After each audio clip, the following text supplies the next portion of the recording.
శ్రీరామకృష్ణ కథామృతం. శ్రీరామకృష్ణులు విద్యాసాగర్ను కలుసుకోవడానికి వెళ్ళడం. ఇంతలో ఇంట్లో ఉండే పిల్లవాళ్ళు, స్నేహితులు అక్కడికి వచ్చి నిలబడ్డారు. శ్రీరామకృష్ణులు భావావేశులై ఒక బెంచీ మీద కూర్చున్నారు. ఆ బెంచీ మీదనే ఒక మూల 16-17 సంవత్సరాల బాలుడొకడు కూర్చొని ఉన్నాడు. అతడు తన చదువు నిమిత్తం ధన సహాయం కోరడానికై విద్యాసాగర్ వద్దకు వచ్చాడు. శ్రీరామకృష్ణులు సంపూర్ణ భావావిష్టులైనారు. ఋషితుల్యులైన శ్రీరామకృష్ణులు ఆ బాలుడి మనోస్థితిని అంతర్దృష్టితో గ్రహించారు. కాస్త దూరంగా జరిగి, అమ్మా, ఈ బాలుడు సంసారాసక్తుడు, నీ అవిద్యా సంసారానికి చెందినవాడు, నీ అవిద్యా బాలుడు అన్నారు. ఆ మాటలు విని ఇలా తలపోశాడు. బ్రహ్మ విద్య కోసం వ్యాకులత చెందక కేవలం కూటి కోసం లౌకిక విద్యకై పాటుపడే వ్యక్తి అనర్థాలైన దుఃఖభోగాల పాలవుతాడని శ్రీరామకృష్ణులు సూచిస్తున్నారా ఏమిటి? విద్యాసాగర్ ఎవరినో మంచినీళ్లు తెమ్మని చెప్పి మాతో శ్రీరామకృష్ణులు ఏమైనా తీసుకుంటారా అని అడిగాడు. ఆ మాటకు అడ్డు చెప్పకపోవడంతో విద్యాసాగర్ స్వయంగా తానే లోపలికి వెళ్ళి తీపి పదార్థాలు తీసుకువచ్చాడు. అవి బరెడ్వాన్ నుంచి వచ్చాయి అంటూ వాటిని శ్రీరామకృష్ణుల ముందు ఉంచాడు. భవనాథ్ హాజరాలు తమ వంతు స్వీకరించారు. మాకు వాటిని ఇవ్వబోతుంటే విద్యాసాగర్ ఇలా అన్నాడు.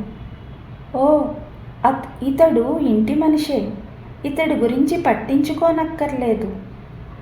ఒక యువభక్తుడిని గురించి చెబుతూ శ్రీరామకృష్ణులు విద్యాసాగర్తో ఇలా అన్నారు. ఇతడు మంచి యువకుడు, లోన మంచి సారం ఉంది. ఇతడు ఫల్గు నది వంటివాడు. ఉపరితలం ఇసుకతో కప్పబడి ఉంటుంది, కానీ కాస్త తవ్వితే లోపల నీటి ప్రవాహం కానవస్తుంది.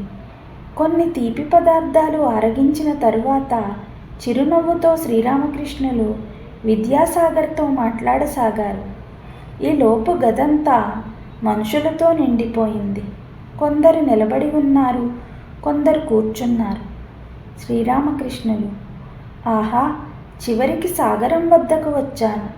ఇప్పటి వరకు కాలువలు మడుగులు, మహా అయితే ఒక నదిని చూశాను, కానీ నేడు ఒక సాగరంతో ముఖాముఖిగా కూర్చున్నాను అన్నారు. విద్యాసాగర్ చిరునవ్వుతో, అలా అయితే ఉప్పు నీటిని కొంచెం ఇంటికి తీసుకెళ్ళండి. నవ్వులు. శ్రీరామకృష్ణులు, ఓ కాదు, ఉప్పు నీరెందుకు? మీరు అవిద్యాసాగర్లు కాదు కదా, మీరు విద్యాసాగర్లు, మీరు క్షీరసాగరం. అందరూ నవ్వారు. విద్యాసాగర్, సరే, మీరు అలాగే భావించుకోండి. విద్యాసాగర్ మౌనం వహించాడు. శ్రీరామకృష్ణులు మాట్లాడసాగారు.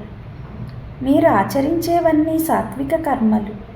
అవి రజోగుణ ప్రవృత్తాలైన సాత్విక గుణ ప్రేరితాలు. సత్వగుణం నుంచే దయ పెళ్ళుబుకుతుంది.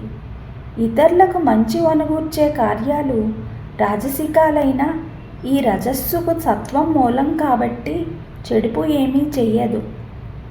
సుఖమహర్షి ప్రభృతులైన మునులు జనానికి మతపరమైన శిక్షణను, భగవంతుణ్ణి గురించిన జ్ఞానాన్ని అందించడం కోసం తమలో దయను నిలుపుకున్నారు. మీరు అన్నదానం, విద్యాదానం చేస్తున్నారు. ఇది చాలా మంచి పని. ఇలాంటి కార్యకలాపాలు నిష్కామ దృష్టితో చేస్తే అవి భగవంతుడి వద్దకు తీసుకుని వెళ్తాయి.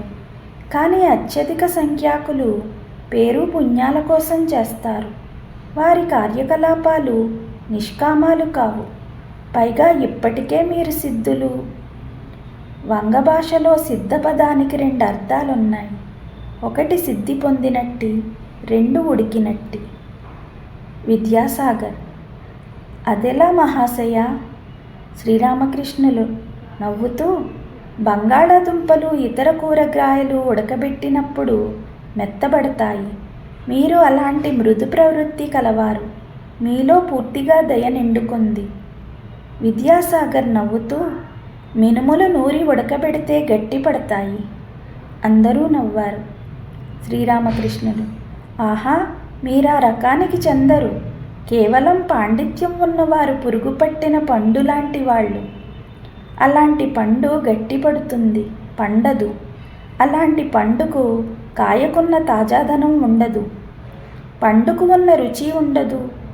అటూ కాదు ఇటూ కాదు. రాబందులు ఆకాశంలో ఎంతో ఎత్తులో ఎగురుతుంటాయి, కానీ వాటి చూపు నేల మీద కుళ్ళిన శవాల మీదే. పుస్తక పాండిత్యం ఉన్నవారు పేరుకు మాత్రమే వివేకవంతులు. వారు కామినీ కాంచనాలకు వసులు. రాబందుల మాదిరి వారు కుళ్ళిపోయిన కళేబరాలను వెతుకులాడుతుంటారు. అవిద్యా జగత్తుకు వారు బంధితులు. దయా, భక్తి, వైరాగ్యం నిజమైన జ్ఞానానికి వైభవోపేతాలు.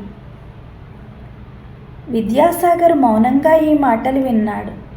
తక్కిన వారు తదేకంగా శ్రీరామకృష్ణులనే చూస్తూ ఆయన వాక్కులను శ్రద్ధతో విన్నారు. విద్యాసాగర్ సంస్కృత కళాశాలలో చదువుకునేటప్పుడు శ్రేష్ఠతమ విద్యార్థిగా పేరు పొందాడు.